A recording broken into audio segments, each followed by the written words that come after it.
You are Valak! The Defiler! The Profane! The Marquis of Snakes! The demon Valak has played an enormous role in the Conjuring franchise. From prominent roles in multiple mainline Conjuring films to the 2 Nun films, the demon has become a fan favorite.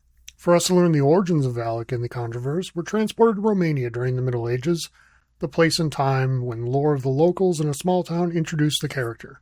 The medieval era is a big time period, but these events take place between 500 and 1000 CE.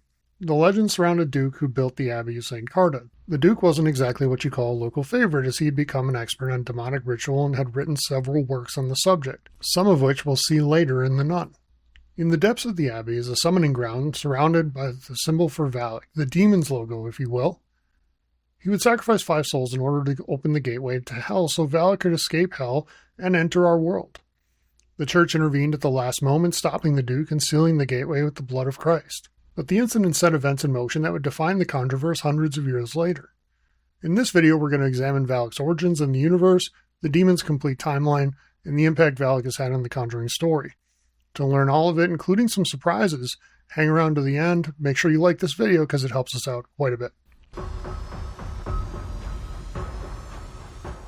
Valak is a fallen angel who was sent to hell when God expelled Lucifer and his followers from heaven.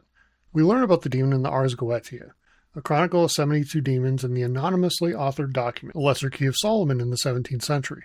In it, the demons are characterized as fallen angels, all aligned with Lucifer. We also learn that there's a hierarchy to the structure. Even before the Ars Goetia, however, demons are included in the Testament of Solomon, written by King Solomon, who ruled ancient Israel. Historians, though, say that it is far more likely that the Testament of Solomon wasn't written by Solomon himself. It was instead written after 100 AD. In it, there are details about how Solomon was able to command demons using a ring provided by God. It is the earliest documented account of demons we know of, making it the starting point for all other texts that would come later.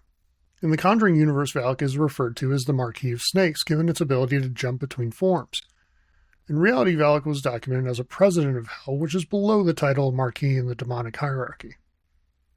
In the Conjuring universe, the Ars Goetia is replaced by the book The Devil's Welcome that we see in Annabelle. But those aren't the first in-universe texts that document the demon. For that, we have to go back to Romania. Father Burke discovers the ancient texts that the Duke wrote, and we see eyes on 2 of them. These resemble the eyes of Valak and anyone Valak takes control of. In addition, the texts are covered with the snake eating its tail, which might be the symbol of Valak. In the text, Father Burke discovers more about Valak, including the demon's name. In Genesis, it is said that knowing the name of a demon gives you power over it, something we saw Lorraine Warren take advantage of at the end of The Conjuring 2 when she defeated the demon in London. Now that we know a little bit more about the demon, let's get back to the timeline. We know that the Duke of Carta was trying to summon Valak into the world in the Dark Ages. If you look at the Ars Goetia, you gain more insight as to why. The book states that Valak would know the location of great treasure and would deliver the power of control over serpents into the hands of the conjurer. In this case, that's the Duke, and I suppose that's as good of a reason as any. Once the church stopped the summoning ritual, the castle was converted into an abbey. Crosses surrounded the abbey to keep the evil trapped inside, and nuns posted at the abbey had the responsibility of praying around the portal at all times to keep the evil of Valak from breaking through. Bombings by the Nazis during World War II severely damaged the abbey, cracking the seal over the gateway. Germany bombed Romania in 1943 and 1944, so it took fewer than 10 years for the demon to gain power and threaten Father Burke, Maurice, and Irene Palmer. And you thought the Nazis couldn't get any worse. They actually let out a demon, too. If you like horror content, check out other timelines, including one covering the entire Conjuring universe timeline that includes 2025's Last Rites. Also, take a look at our Scary Story series, where I tackle themes, characters, and more from horror franchises, and let me know in the comments which horror franchise I should tackle next. Valak hides in plain sight as a nun, seemingly its favorite form to take. The demon is a shapeshifter, and its original form can be seen at various times throughout the series, but the presence of Valak in nun form throughout the ancient texts, as well as the sheer amount of time he spends in that form in the universe, indicates that this is probably the form the demon prefers. Valak is picking off the nuns at the abbey one by one. Once they're all gone, he'll be able to fully open the sealed gateway and bring a special brand of evil into the world. By 1952, only 2 nuns remain. They go into the depths of the abbey to try to get the relic containing the blood of Christ in order to seal the gateway. Valak isn't about to just let this happen, though. He strikes at the nuns, killing the older one. The other, determined to not allow Valak to inhabit her so Valak can escape the abbey, takes her own life and is discovered by Maurice, a local who delivers quarterly supplies from the nearby village. The church sends Father Burke and a novitiate, Irene Palmer, to investigate the happenings in Romania. In Romania, the two enlist the help of a reluctant Maurice, and the trio heads off to the abbey. When in the abbey, Father Burke and Irene encounter nuns throughout, but we know already that the only other presence in the abbey is Valak. These nuns aren't Valak, however, they're the spirits of nuns who have passed away. We learn early in the nun that Irene has the ability to have visions similar to Lorraine Warren, and that ability is what allows for the interaction with spirits in the abbey. One would even help her later in the film. There's one exception to this, though. When Father Burke and Irene meet the Reverend Mother, the highest-ranking nun in the abbey, upon their arrival, this is almost certainly Valak posing as her. This indication is given by the snake symbol on the throne, the symbol we know to be identified with Valak. The Reverend Mother tells Burke and Irene that the nuns in the abbey are about to take their vow of silence for the night, but that they could see them tomorrow. This is almost certainly part of Valak's plan to attack the two over the course of the night, a plan Valak has been forming since seeing Burke, Palmer, and Maurice as they approach the abbey. Frenchie nopes the F out of there and heads back to the village, and Valak tries to scare him in various ways, including having the corpse of Sister Victoria attack him in the forest. Valak definitely doesn't want Frenchie coming back to help the pair. Meanwhile, during the night, Father Burke is almost buried alive by the demon. After a frantic search, Irene is able to save him through a vision in the graveyard, and they discover the Duke's ancient texts.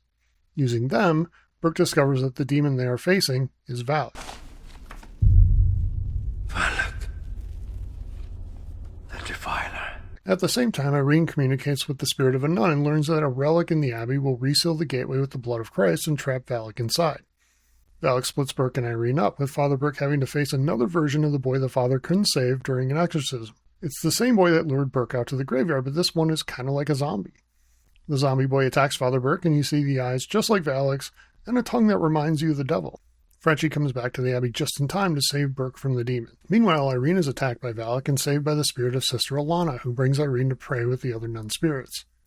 During the prayer, Valak lashes out at Irene, leaving a pentagram in her back. The three enter the dungeon part of the monastery, beyond a door that translates to "God ends here." The demon splits our three heroes up again, and a group of evil nuns possesses Irene, who is now Sister Irene after taking her vows, and Frenchie finds her atop the gateway. He is determined to save her, but it won't be so easy. After being thrown across the room, Frenchie uses some of the blood of Christ to expel the demon from Sister Irene. Valak reverts to the nun form and throws Irene from the room. It then possesses Frenchie by inserting a snake into his mouth. Gross. Irene is able to secure what she thinks is a victory over the demon by spitting a faceful Jesus onto Valak, presumably resealing the gateway. But what she doesn't know might kill her later. In fact, Valak has taken Frenchie as its new vessel, and he doesn't even know it. Up next, we'll look at Valak's path of terror while using Frenchie as its vessel, and the demon's eventual confrontations with Ed and Lorraine Warren.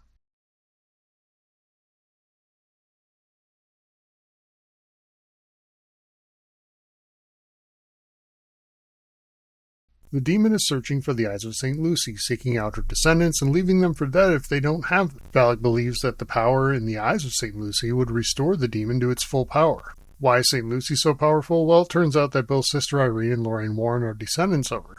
Lucy's abilities suggest a strong connection with the faith in God, so her eyes, which see the visions, have great power.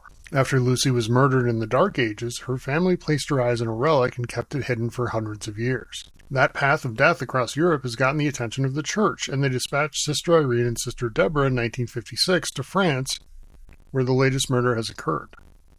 Meanwhile, Frenchie's found a new life in France as a groundskeeper or maintenance worker at a boarding school. There he seems happy and has befriended students at the school, even getting close to one of the teachers. He's still not fully aware of what is happening to him or that Valak has even possessed. Valak reveals itself to Irene at a newsstand, and Irene has a vision shortly after that tells her everything about Sister Lucy and the relic. She's out cold in the street until the morning when Deborah discovers her. The two travel to Palais des Papes, apologies if I butchered that, and meet with the librarian. The librarian is the real goat of the nun too, as he just knows about every answer the sisters need right off the top of his head, including that the relic is now at a building that has since been converted to a boarding school. The sisters now know what Valak is up to, and they know the path leads back to Frenchie. They race back to the boarding school and are able to restrain Frenchie while they try to find the relic. Using the power of flashlights, the sisters shine a light through the red eye of a goat in a window, and it turns into a laser pointer that reveals the location of the relic. The sisters' plan is thwarted, though. Valak gets its hands on the relic in the depths of the school and becomes essentially Super Valak. The demon tries to burn Sister Irene alive, but like her ancestor St. Lucy, Irene won't burn.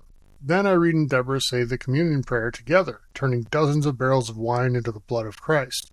The barrels explode, covering Valak in the blood of Christ, ending the ordeal. The sisters believe that they have defeated Valak once again, but what they don't know is that Valak still has a hold on Frenchie, a possession that wouldn't be faced head-on until 1970. It's in 1970 that Ed and Lorraine Warren take part in an exorcism with Frenchie, trying to rid him of the Valak demon. Despite only having a third-grade education, Maurice speaks fluent Latin, and the footage of the exorcism shows an inverted cross forming on Maurice's skin. The exorcism leaves a lasting negative impression on Lorraine, another descendant of St. Lucy. Lorraine would lock herself in her room for 8 days following the exorcism of Maurice. In 1976, the Warrens would become involved in the Amityville case, taking part in the famed Amityville seance. Lorraine would have a vision during it. I mean, have you been watching these movies? And in it, she encounters Valak in the basement, seeing the demon in a mirror, and then being attacked by the defiler, shown a vision of Ed Warren being impaled. The vision shakes Lorraine so much that she wants the couple to step back from investigating.